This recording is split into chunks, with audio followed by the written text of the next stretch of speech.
國嘅大將軍蒙哥馬利走完佢喺中國嘅呢一趟之後，心裏頭真係五味雜陳。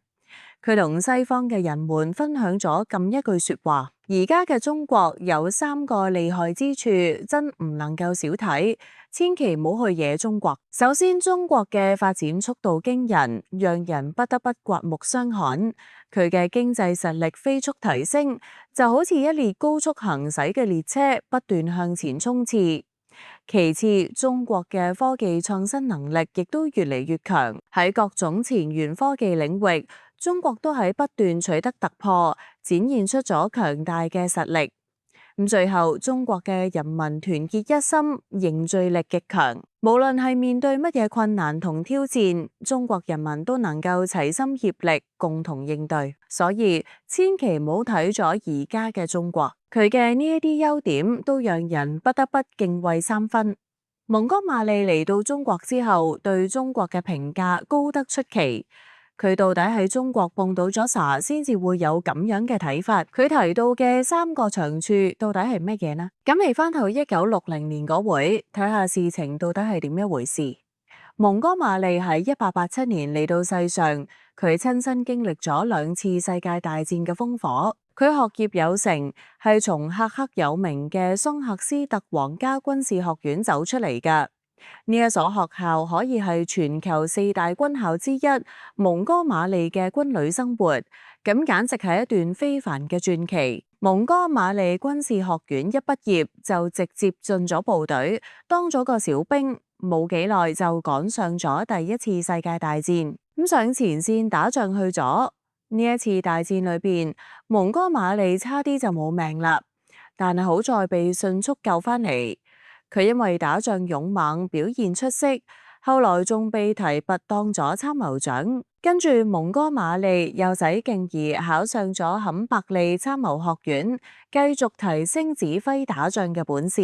1937年，蒙哥馬利因為表現出色，被南部嘅上司韋維爾將軍看中，提拔佢當咗師長。後來喺2戰嘅戰場上，佢又充分展現咗自己出色嘅軍事本領。1942年，蒙哥馬利帶領部隊打響咗阿拉曼戰役嘅第2回合，把德意聯軍打得落花流水。北非嘅戰場形勢因此被徹底改變。後來佢又參與咗諾曼底登陸嗰場大戰，仲有敦克爾克嘅大撤退行動，亦都順利完成咗任務。經歷咗呢一連串嘅戰鬥之後，佢一路升到咗元帥嘅位置。大家都親切咁叫佢軍中嘅靈魂人物。跟住蒙哥馬利琢磨起咗世界和平呢個事。佢納悶兒點解而家冇唔使喐刀動槍就能夠俾世界安寧嘅法子？佢費盡心思周圍打聽，可喺歐洲轉咗一大圈，亦都冇孖大發現。咁一嚟，佢心裏頭就琢磨住，咦唔捱去東邊瞅瞅。嗰時候，國際上對中國老係有唔少閒話，盡係啲唔渣地嘅猜想。蒙哥馬利覺得中國雖話係個歷史悠久嘅老牌國家，可由於清朝政府太昏庸冇用，慢慢咁就走下坡路啦。蒙哥馬利想要更深入咁了解中國，同時亦都想為自己關於世界和平嘅思考揾到答案，所以佢決定嚟中國訪問。1960年5月份，毛主席心裏參謀住要同歐洲嗰邊將關係搞好啲，所以蒙哥馬利想嚟中國訪問嘅請求，佢好快就點頭應承咗。周總理為咗迎接蒙哥馬利嘅到來，特登搞咗個熱鬧嘅歡迎活動。蒙哥馬利一踏上中國嘅土地，心裏頭就對中國有咗好感，同佢以前嘅諗法大不一樣。成個過程中，蒙哥馬利臉上都洋溢住開心嘅笑容。蒙哥馬利一見到周總理，立馬就俾佢嗰文雅有禮、風度翩翩嘅氣質，俾深深吸引住咗，不停咁對周總理讚不絕口。蒙哥馬利頭一回嚟中國，覺得呢度啥都幾新奇噶。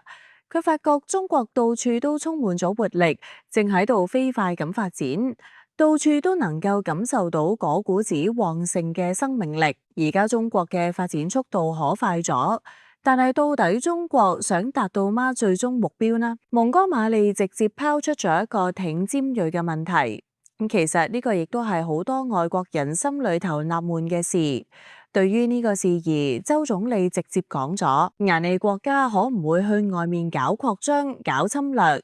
我哋自己就食過呢一種蝕，受過呢一種苦，知道呢一對老百姓嚟講意味住乜嘢。再講啦，顏利國家嘅根本制度同政策亦都根本唔允許咁做。周總理進一步說明，因為中國地方大，資源亦都多，足夠咁地喺自己嘅地界上持續發展，壓根而冇諗過要擴張。蒙哥馬利喺頭次嚟中國訪問嘅第4日，終於見到咗佢心心念念嘅毛主席。一見到毛主席，蒙哥馬利立馬感覺到外面嗰啲話毛澤東係個可怕侵略者嘅言論都唔啱。佢發現毛主席其實特別親切，傾偈嘅時候，蒙哥馬利驚訝咁發現，儘管毛澤東出國次數唔多，但係佢對國際局勢同埋嗰啲西方政壇大佬嘅了解，卻既準確又深刻。呢個讓佢感受到咗毛澤東淵博嘅學識同埋敏銳嘅洞察力。佢哋傾得好投機，涵蓋咗好多軍事戰略方面嘅議題。蒙哥馬利傾起咗武力贏得政權嘅講法。佢問：革命時候打仗係免唔到嘅，可一拿起槍就可能見血。咁而家呢個和平年代，呢個講法仲好似以前咁管用嗎？冇問題，毛主席果斷咁回答。蒙哥馬利接住傾起咗共產主義同社會主義嘅唔同點，佢覺得呢兩者其實差別唔大，但係毛主席卻對佢哋做咗十分清晰嘅劃分。毛主席對佢講到社會主義，佢更貼近眼地眼前嘅實際情況，講嘅係實實在在嘅所有制同埋分配制度，得落地去幹。共產主義呢，咁就好似咁地心中嘅一個美好願景，更加似係對以後日子嘅一個大膽想象。蒙哥馬利聽完之後，一個敬意地點頭，佢覺得毛澤東喺呢一方面嘅見解非常深刻，亦都識得咗中國如今能夠有咁良好發展勢頭嘅原因。蒙哥馬利第一次訪問中國嘅時候，對中國仲只係有個大概嘅認識，但係佢立馬就有咗好唔錯嘅感覺。佢話真係希望以後仲能夠有機會再嚟中國，打算做個長時間嘅訪問，好好多了解中國。周總理聽咗呢啲話，心裏落開咗花。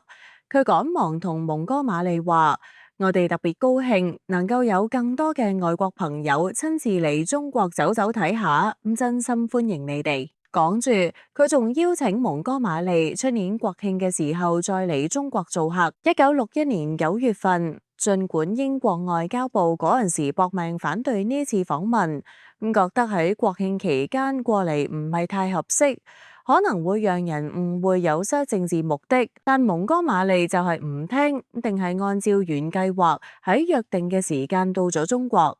呢一次訪問一共待咗整整3週嘅時間，周總理俾蒙哥馬利安排得滿滿當當嘅，帶佢去咗延安、武漢、洛陽呢啲城市。蒙哥馬利呢下可算係大開眼界，睇到咗中國更多嘅面貌。就連老百姓平時係點生活嘅，亦都親眼見到啦。喺洛陽拖拉機廠，佢朝見工人們手頭活兒幹得熱火朝天，可面上始終掛住笑，精神頭兒十足。呢個讓佢挺食驚。畢竟呢一種場景喺西方可唔多見。呢個時候有個工人對佢話：人哋都喺度拼勁而幹，就為咗爭那朵大紅花，戴上佢可以光榮啦。毛主席唔係講嘛，勞動人民先至係真係光榮。佢咁樣感嘆：我仲真未見過咁有活力嘅國家，連聽講都少。蒙哥馬利喺進一步了解中國之後，發現咗中國與眾不同嘅地方。佢概括咗中國3個令人欽佩嘅長處。佢首先提到嘅係中國嘅歷史悠久且文化底蘊深厚，呢個讓佢感到十分震撼。